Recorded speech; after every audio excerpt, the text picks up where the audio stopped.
Votre logement nécessite des travaux de mise aux normes? Besoin d'améliorer sa performance énergétique? Sachez que différents types d'aides financières et fiscales sont mobilisables.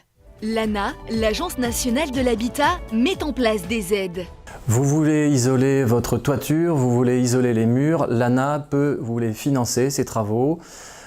Si vous êtes propriétaire occupant sous conditions de ressources, si vous êtes propriétaire bailleur dans certaines conditions, l'ANA peut aussi intervenir pour financer les travaux au bénéfice des syndicats de copropriété.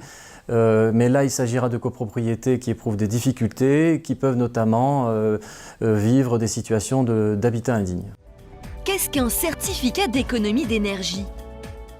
Les particuliers, en fonction des travaux qu'ils vont réaliser, par exemple le changement d'une chaudière performante ou encore en fonction de la performance énergétique obtenue, vont pouvoir obtenir des certificats d'économie d'énergie.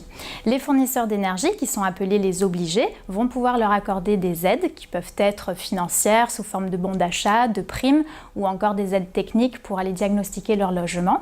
En contrepartie, les fournisseurs récupéreront les certificats d'économie d'énergie auprès de ces particuliers.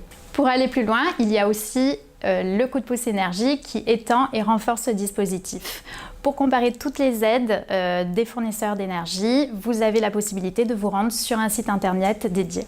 Les collectivités territoriales accordent-elles des subventions ? Les collectivités locales peuvent financer les travaux de rénovation énergétique.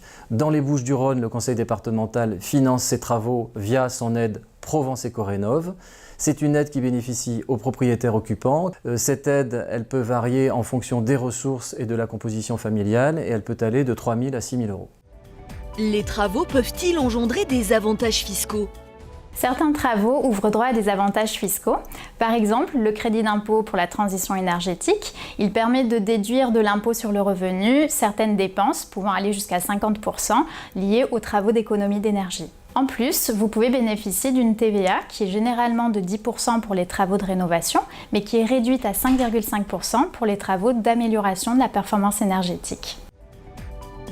Quel prêt choisir ? Pour financer tous ces travaux, différents prêts peuvent vous être octroyés, par exemple l'éco-prêt à taux zéro, le prêt d'épargne logement ou encore le prêt travaux d'Action Logement. Vers qui se tourner ? Les conseillers de la DIL et les conseillers de l'ALEC et du CPIE peuvent vous donner toutes les informations sur les aides juridiques et financières liées à la rénovation énergétique de l'habitat.